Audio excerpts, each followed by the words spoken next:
Bueno, buenas noches, ¿cómo están? Estimados jóvenes, estudiantes, todos, Buenas noches, doctor. ¿cómo están? Bien, antes de iniciar, envíenme sus nombres y sus códigos para la asistencia. Ya enseguida empezamos. Hoy día vamos a hacer una retroalimentación un poco a manera de revisar el examen que tuvimos el anterior lunes. Vamos a ir recordando algunas cosas puntuales de los temas que hemos visto. Ya, eso es lo que vamos a hacer ahora. Este, Eso es, vaya mandando por el chat para el control de asistencia y enseguida comenzamos. De aquí adelante vamos a ir la forma de marcar la asistencia en la plataforma. Es una observación que me han hecho. Entonces vamos a estar habilitando para que puedan marcar la asistencia directamente en la plataforma. Bueno, enseguida les comento más. No tomen minutitos empezamos.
Bien, jóvenes, vamos a empezar. Como les decía, vamos a revisar ahora el examen que les tomé el anterior lunes. Y bueno, ¿y cómo estaba el examen? A ver qué tal les ha parecido. ¿Estaba fácil, difícil? ¿Cómo lo han hallado el examen?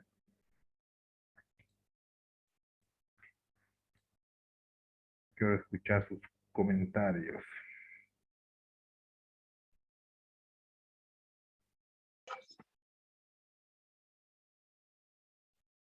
Más o menos, doctor. Todo lo que nos ha explicado en la clase estaba ahí, ¿no? Entonces teníamos los apuntes y hemos estudiado, fuimos bien. Ok. ¿Alguien más?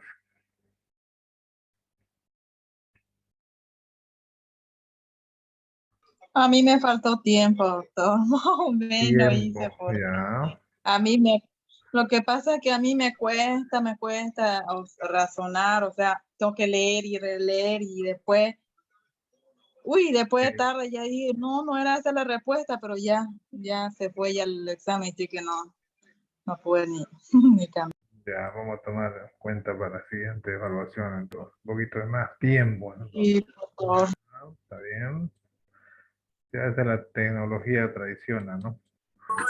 O a veces se pone lento el internet o estamos muy dependientes de la tecnología. Bien, ¿alguien más que quisiera comentar algo?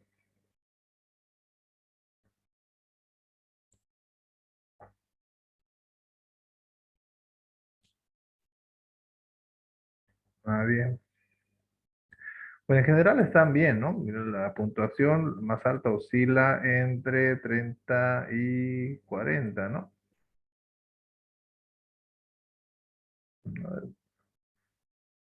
Entre 25 y 40 así son las notas que sean el mayor porcentaje de notas. Hay que decir que están bien.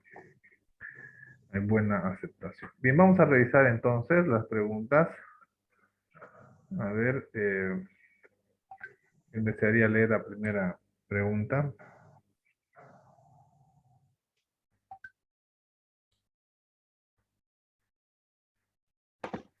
Ya, doctor. A ver, adelante. Las situaciones que amenazan la vida de una paciente con trauma facial son lesión de la columna cervical, hemorragia mayor, obstrucción de la vía aérea, lesiones intracranianas, todas. Ok, ¿cuál sería la respuesta ahí? A ver, esta es una pregunta del anterior, ¿no? El anterior, los anteriores temas que hemos llevado. Creo que yo marqué todas. Era toda. ¿Por qué?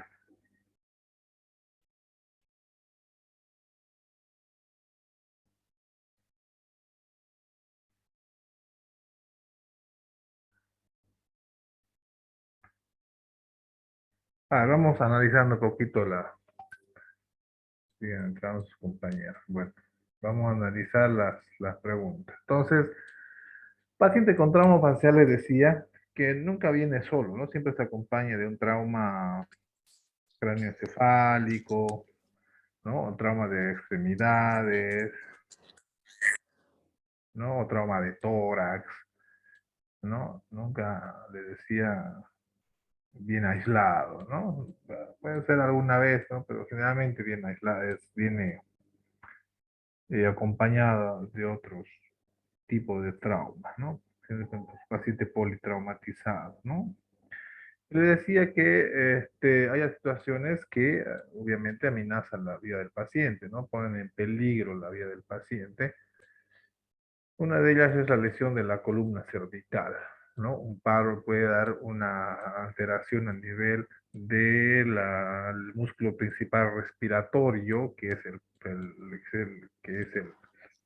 el diafragma, ¿cierto? Entonces, cuando paraliza el diafragma, pues hay un paro respiratorio y el paciente puede morir de manera súbita, ¿no? Entonces, de ahí el peligro de la lesión de la columna cervical, además de quedar parapléjico, ¿no? También una hemorragia mayor, ¿no? Recordemos que la cara, ¿no? Y el cuello tenemos una vascularización bastante abundante e importante, ¿no? Entonces, una hemorragia a ese nivel, pues obviamente puede producir un choque hipovolémico con el consecuente fallecimiento de nuestro paciente, ¿no? De igual manera, la obstrucción de la vía aérea, ¿no? Le voy a pedir que silencien sus micrófonos, por favor, si no va a haber interrupción. Entonces, la obstrucción de la vía aérea también es una causa de muerte súbita, ¿no? Y en realidad es lo primero que debemos hacer ante un paciente politraumatizado, ¿cierto?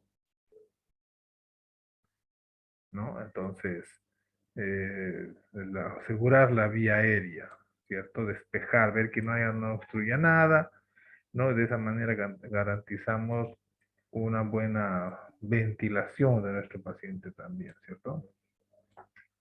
Las lesiones intracraneanas, le decía que, ¿no? Generalmente los traumas craneoencefálicos van acompañando al trauma facial, ¿no? Y situaciones como los hematomas epidurales o subaracnoideo, ¿no? En algún momento pueden causar también la muerte súbita del paciente, ¿no? A ver, adelante, Karen Gómez, que ha levantado la mano. Sí, doctor, creo que en paciente politraumatizado es el segundo que tenemos que hacer, porque el primero es el X, ¿no? Es X, A, B, C, D, E, ¿no? Ujú. Ahí es hemorragia, después verificar obstrucción de vías aéreas. Pero eso, ¿no? Ujú. En los politraumatizados. Claro.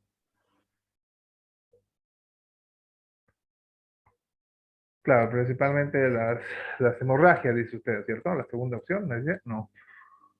No, hablo en la que usted habló ahora, que es la primera cosa que nosotros tenemos que mirar en un paciente Ya, politraumatizado, sería la obstrucción de las vías aéreas. claro, Pero se claro. cambió, ¿no? Porque El ahora ABC, ¿no? nosotros, El ABC del manejo del eso, ahí, politraumatizado, claro, cierto, ¿no? eso. Ahí el Ya. X, adelante ahora, ¿no? Entonces, primero miramos hemorragia, después Ujú. miramos la obstrucción de las vías aéreas. Exactamente, ¿no? Es el ABC del paciente politraumatizado que les decía, ¿no?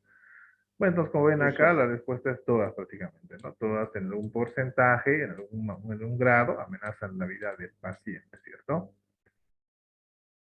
Bien, la segunda pregunta, a ver, ¿quién desearía leer? Se denominam hard sins de lesión vascular, excepto hematomas expansivos, isquemia distal, luxación articular ou sangrado profuso. Ya, Yo puse luxación articular, luxación, porque ¿no? los demás son Ajá. Recuerdan, les decía que cuando veíamos trauma en cuello, trauma cervical, hablábamos que una de las principales lesiones a nivel del cuello son vasculares, ¿no? Van a ser vasculares, evidentemente, porque tenemos la presencia de grandes vasos del cuello, ¿cierto? Y si bien están protegidos por algún músculo, principalmente esternocleidomastoideo, por decir, no están exentos a lesiones, ¿cierto? Entonces debemos que saber reconocer, les decía, cuando tenemos una lesión vascular en base a los signos, síntomas que puede presentar el paciente, ¿no? Hay algunos signos que se relacionan, ¿no? Más estrechamente con una lesión vascular, como son los hard signs, signos duros de lesión vascular, ¿no? Y también habían los signos blandos, ¿cierto? Entonces, estos signos, síntomas nos hablan, se traducen, ¿no? En que posiblemente haya la gran posibilidad, en el caso de los hard signs, o los signos duros de lesión vascular, ¿cierto? Entre estos signos teníamos el hematoma expansivo, ¿no? Debido a una lesión arterial principalmente, ¿no? Esa colección de sangre que es el hematoma va expandiéndose de a poco, ¿no? Y va haciendo un efecto masa en el cuerpo, ¿cierto? Puede desplazar incluso la tráquea y puede llegar a comprimir. Entonces, un hematoma expansivo es un signo de lesión vascular, al igual que la isquemia distal, ¿no? Una lesión de una arteria y un vaso importante, obviamente va a producir isquemia distal.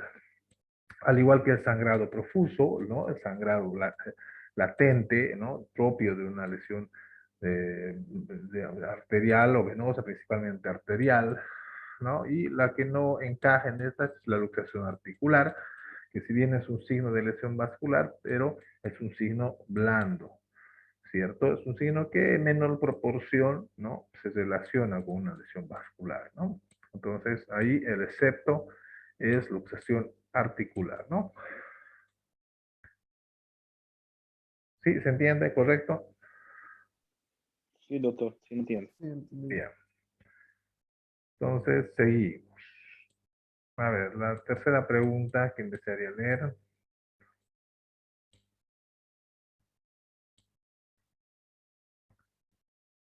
¿Puedo leer nuevamente? Claro, adelante. Yo puedo. Adelante. A Entonces, ver, Ariadna. Ya, doctor. Las lesiones en el cuello que requieren una toracotomía para su abordaje quirúrgico se producen en zona 3, zona 1, zona 2 o todos. A ver, ¿cuál es, según usted, su respuesta? La 1 creo. ¿Por qué? Siempre hay un por qué, ¿no? ¿Por qué será la zona 1? Porque está más abajo. No sé. Ya, bueno, está bien, porque comparte Es eso. estructuras con la parte torácica, ¿no?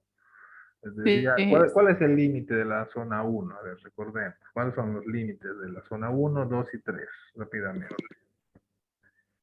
¿De dónde a dónde se extiende la zona 1? de la zona 1 es la cricoide, creo. Ya, Ujú. una línea o un plano imaginario que pasa por el cartílago cricoides. ¿Hacia dónde? ¿Hasta dónde llega?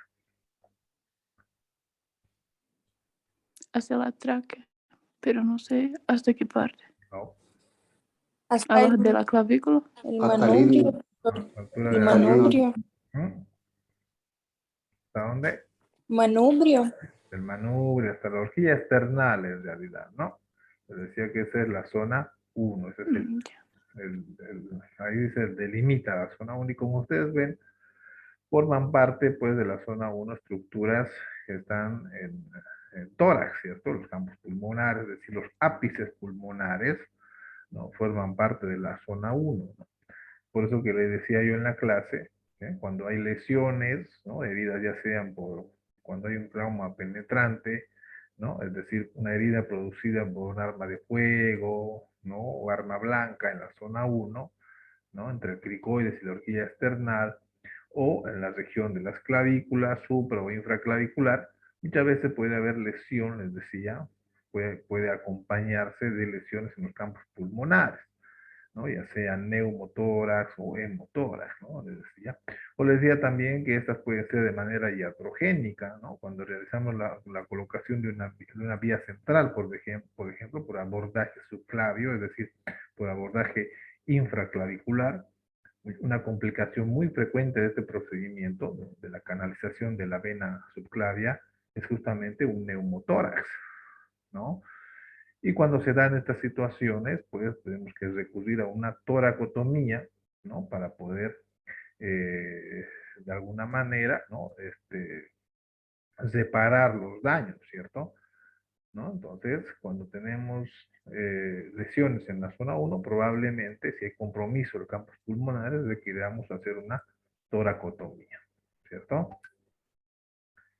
Por el contrario, la zona 2, ¿no? La zona 2, que les decía, es la zona más extensa del cuello, que va desde el cricoides hasta los ángulos mandibulares, ¿no? Es la zona más expuesta, les decía, y generalmente esta se relaciona con lesiones de tipo vascular, ¿no? Entonces, cuando hacemos una cirugía a este nivel, ¿no? La cirugía se llama una cervicotomía, ¿no? Hacemos cervicotomías para poder acceder a los distintos planos o estructuras anatómicas en caso de que merite una reparación quirúrgica, ¿cierto?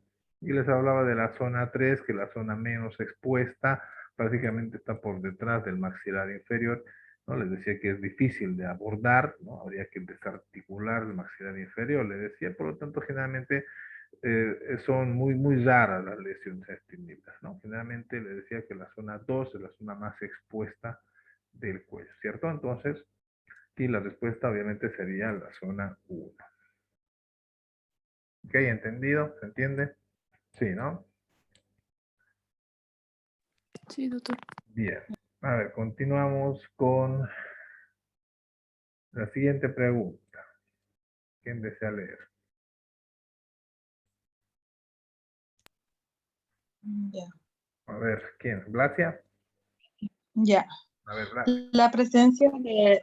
La presencia de enfisema subcutáneo, disfagia, ay por Dios, no veo bien, odinofagia y hematemesis son signos de lesión vascular, laringe y tráquea, esófago y faringe, todos. Ya. Yo creo que puse esófago y faringe. ¿Por qué? ¿Qué le sugiere una hematemesis? Si solamente Mm, hablaríamos de enfisema subcutáneo, ¿qué nos haría pensar? Si el paciente presenta enfisema subcutáneo. Pues les decía que el enfisema es el acúmulo de aire, ¿no? En el plano subcutáneo, ¿cierto? Y les decía que la palpación es enfisema, ¿no? Si uno lo palpa, siente como crépitos debajo de la piel, ¿no? ¿no? Entonces, si recuerdan la clase, les decía el enfisema subcutáneo puede ser por lesión de la vía aérea y la vía digestiva, ¿no? En ambos casos puede dar un enfisema subcutáneo. Pero si hablamos de disfagia y odinofagia y además algo que es importante, la hematemesis, ¿no? Nos está sugiriendo que esta lesión es de tubo digestivo, ¿cierto? Entonces lo relacionamos inmediatamente a lesiones del esófago y faringe, ¿no? Está bien, está correcto. Muy bien. ¿Sí?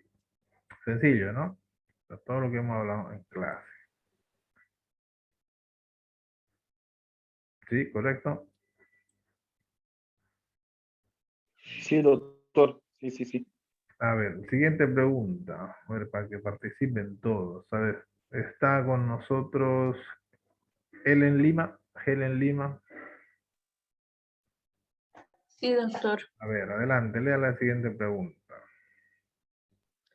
Bueno, la zona delimitada por el ángulo de la mandíbula corresponde a la base del cráneo. ¿A qué zona, no? En realidad es la zona delimitada por el ángulo de mandíbula y la base del cráneo. Le decía hace rato, ¿no? ¿Qué zona es entonces? Zona 3. Zona 3. Sí, zona 3. Exacto, ¿no? La parte menos expuesta del cuello, ¿no? Retromandibular prácticamente, ¿no? Ok, muy bien, correcto, Helen, gracias. A ver, seguimos con...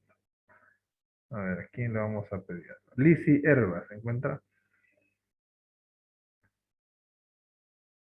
Sí, sí estoy, doctor. A ver, Lizzy, lea por favor la pregunta y responda. Son características del bocio tóxico difuso, excepto palpitaciones cardíacas, intolerancia al calor, nerviosismo, aumento de peso, excepto palpitaciones cardíacas. No, aumento de peso. Aumento de peso. ¿Por qué? A ver, Sí, sí. defienda su respuesta. ¿Por qué? Es del hipo, no es del hiper. Ya. Tuvo un flash. Ok. Entonces, el bocio tóxico difuso, ¿no? Tiene un comportamiento hipertiroideo, ¿cierto? ¿No? Entonces, se va a acompañar de esa clínica característica, ¿no? Del hipertiroidismo, lo que son principalmente las palpitaciones cardíacas, ¿no? El nerviosismo en los pacientes, el hiperactivo, nervioso, ¿no? La intolerancia al calor, obviamente. Y debido al efecto endocrino de las hormonas T3 y T4, hay un aumento del metabolismo, ¿cierto? Entonces el paciente disminuye de peso. Baja de peso. De eso, ¿no? Disminuye de peso. Todo lo contrario a lo que dice, ¿no? Eso, generalmente eso se presenta en los hipotiroideos, ¿no? Entonces ahí el excepto es, obviamente, el aumento de peso, ¿no? Bien, sencillo, ¿eh? A ver, vamos avanzando. Siguiente pregunta. Jonathan Sáez Serna, ¿se encuentra? Acá estoy, doctor. A ver, por favor, Jonathan, lea la siguiente pregunta y responda. La prueba que valora directamente la función de la glándula tiroidea, concentración de anticuerpos tiroideos, captación con yodo radiactivo, ecodoppler tiroideo, todos. Ok. Yo puse captación con yodo radiactivo. Captación, ¿no? Por ejemplo, un ecodoppler, ¿para qué nos sirve en la tiroides? La ecodoppler. Sí.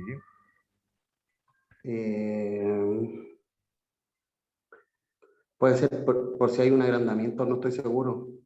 Si hay alguna... Ya, en general, ¿qué nos ayuda? Un ecodoppler, una ecografía. Para ver si hay un cáncer. ¿Mm?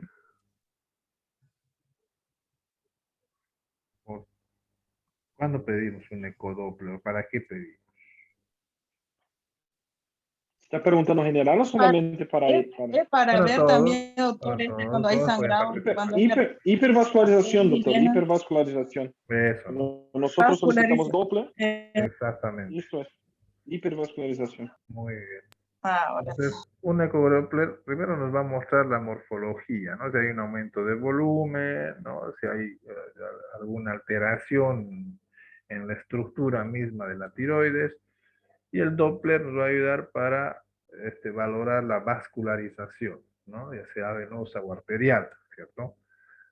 Entonces, cuando nosotros queremos ver si se trata de una tiroides hipervascularizada, ¿no? O hay alguna alteración, de repente cuando uno hace una maniobra, qué sé yo, cuando hace la maniobra de Quervain, de Lage o de Cray, y encuentra de repente que uno de los lóbulos, ¿no? Está alterado o tiene una diferente consistencia o encuentra un lóbulo ahí. Entonces, en ese caso, lo ideal es complementar con una ecografía y también un ecodoppler, ¿cierto? Bien, ¿y los anticuerpos tiroideos para qué nos servirán? Para detectar la causa, por ejemplo, en la causa de enfermedades graves.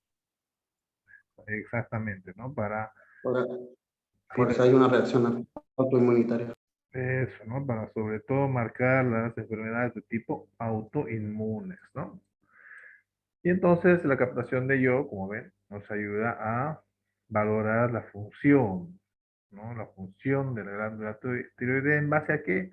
En base a la dotación de yodo radioactivo, ¿no? Muchas veces cuando detectamos, principalmente en situaciones de nódulos tiroideos, por ejemplo, ¿no? Cuando detectamos un nódulo, y la siguiente pregunta es si ese nódulo no funciona o es un nódulo que tiene o no una actividad tiroidea, ¿no? Entonces, justamente para valorar eso, pedimos la captación de yodo radioactivo, ¿no? Si se trata de un nódulo funcionante, pues va a captar yodo, ¿no? Va a captar yodo radioactivo y se va a ver en el examen, ¿no? Por el otro lado, si se trata de un nódulo no tiroideo que no tiene función tiroidea, se llama nódulo frío, ¿no? Es un nódulo que no produce hormona tiroidea y pues obviamente el paciente seguramente no va a cursar con signos de hipertiroidismo, ¿cierto? Entonces, la que nos ayuda a valorar la función, generalmente es la captación con yodo radioactivo, ¿no? La siguiente, funciones. Doctor, en ese momento, Sí. en ese momento de hacer este examen, nosotros Ujú. podemos diferenciar si es un nódulo caliente o frío, es en ese momento. Claro, cuando utilizamos el yodo reactivo, ¿no? Cuando administramos es un marcador, ¿no? Que se utiliza para poder describir Sí. justamente lo que tú dices, ¿no? Nódulo caliente o nódulo frío, ¿no? Eso. Ah, bien, gracias, doctor. Ok. A ver, la siguiente. A ver, vamos a seguir aquí al azar. A ver, se encuentra Lourdes Flores. Lourdes Flores, ¿se encuentra en la clase? No.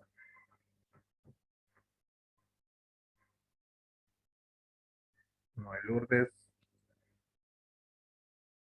Bueno, parece que no está Lourdes. A ver, vamos con Marcos Bisaluque, ¿está?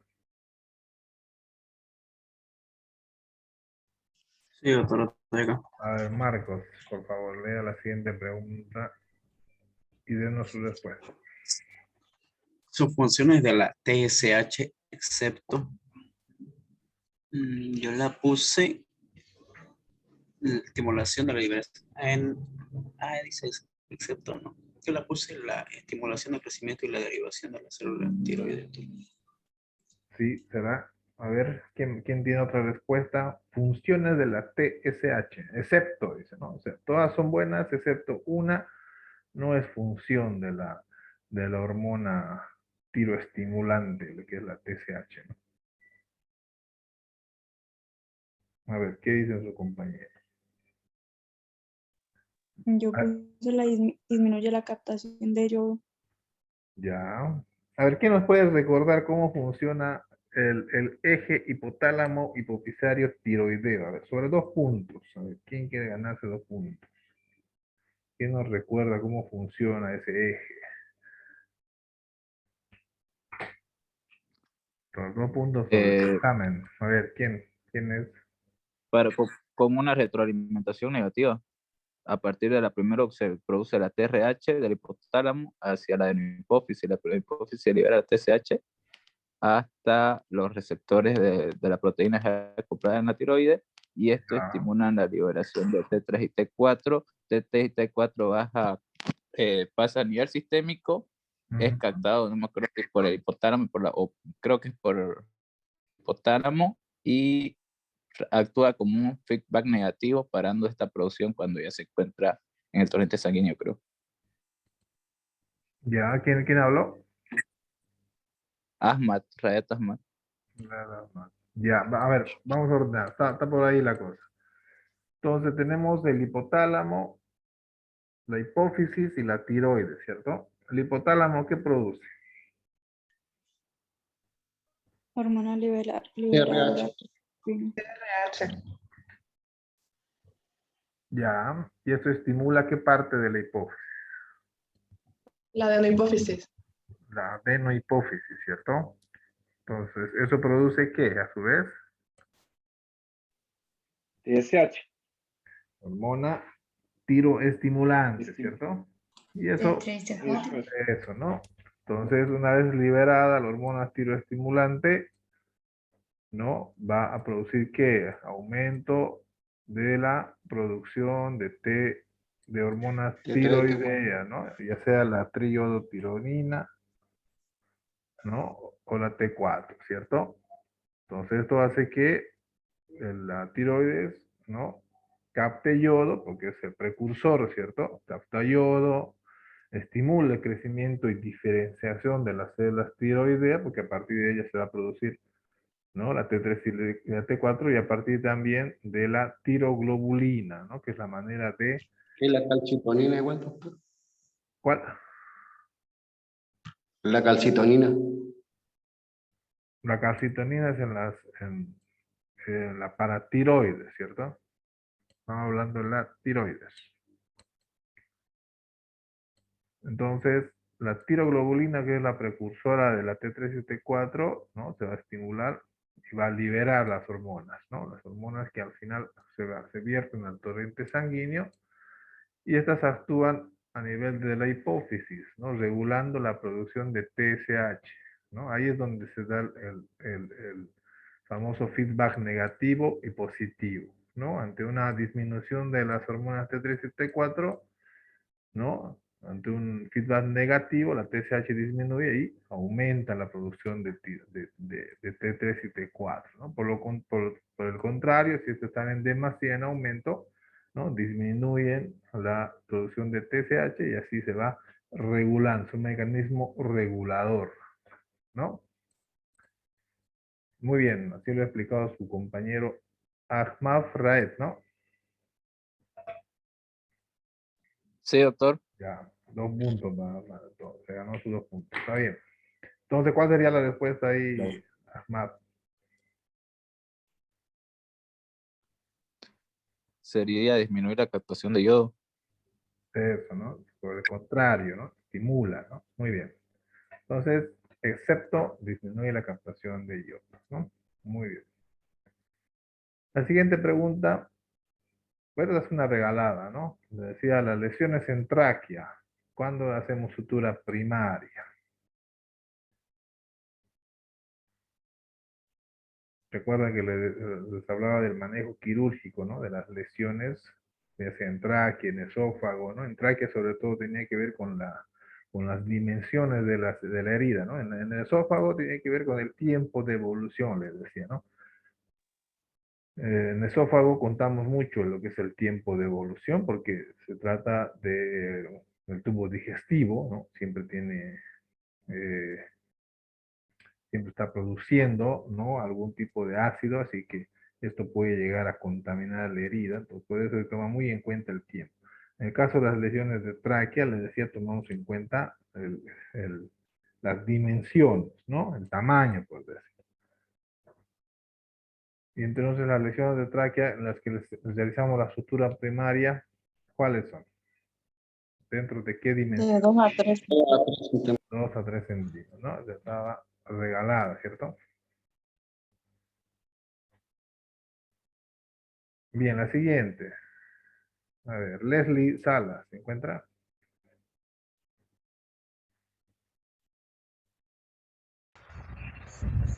Sí, doctor. Buenas noches. Ya, hola, buenas noches. A ver, Eh, lea la siguiente pregunta. la lesión del nervio óptico es una complicación de adenoma tóxico, enfermedades graves, nódulo óptico tiroideo o hipertiroidismo. Ok, ¿cuál es la respuesta ahí? ¿Qué caso se puede complicar el nervio óptico?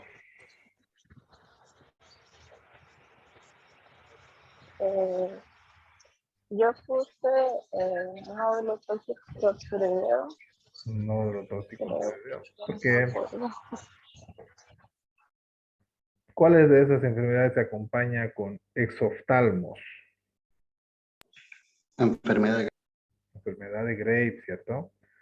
¿No? El exoftalmos es propio de la enfermedad de Graves base 2. ¿No? Entonces, y eso se da por un aumento en la presión intraocular, ¿cierto? De ahí es que el paciente tiene esos ojos brotados, ¿no? El exoftalmos característico de la enfermedad. Entonces, con el tiempo, ese aumento de la presión intraocular, ¿no? Puede producir una lesión del nervio óptico a tal punto que el paciente puede llegar a perder la vista, ¿no? Entonces, una complicación cuando no se trata o se maneja mal la enfermedad esta de Graves base 2, ¿no? Entonces, la respuesta es enfermedad de Graves. También les dije en la clase, ¿no? Sí, correcto, ¿se entiende? ¿Todo bien?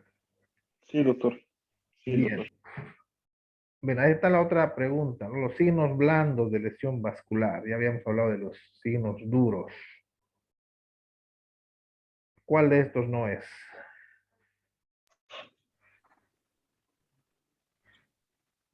La 3, doctor. Soplos y frenito. Soplos y frémitos, ¿no? Eso es propio de los signos duros, ¿no? Cuando nosotros encontramos soplo o frémito, un hematoma expansivo, isquemia, sangrado profuso, pues estamos ante una lesión vascular, ¿no? No hay dónde perderse. Pero si en cambio tenemos una herida muy proximal a un vaso, un hematoma que no cambia de tamaño, o sea, no es expansivo, ¿no? O de repente o sea, hay una luxación articular, ¿no? En este caso, probablemente haya lesión, por lo tanto habrá que observar al paciente, ¿no? Para eso nos sirve estos signos blandos, signos duros, ¿no? En cambio, si tenemos signos duros, los hard signs, hay que actuar, ¿no? Hay que hacer hemostasia de algún modo, ¿cierto? Y justamente la siguiente pregunta se relaciona con eso, ¿no? Las formas del control de hemorragia. ¿Cuáles no es recomendable acá usar? Les decía en la clase también.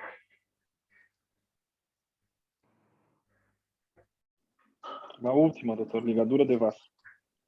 Exactamente, ¿no? La ligadura no es recomendable, ¿no? Porque puede ser algo irreversible, ¿cierto? Si bien puede cohibir la hemorragia, ¿no? Pero no es recomendable porque estaría dejando sin irrigación, ¿no? Un segmento un segmento de la parte lesionada, ¿cierto? Entonces, ante una hemorragia, lo primero que tenemos que hacer es la compresión digital, ¿no? A veces solo basta para hacer una compresión digital y el sangrado para, ¿no?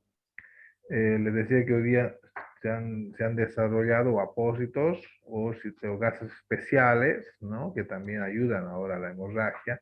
O les decía la sonda Foley, ¿no? El uso de la sonda Foley en lesiones, sobre todo en cuello, ¿no? En las cuales se puede improvisar, ¿no?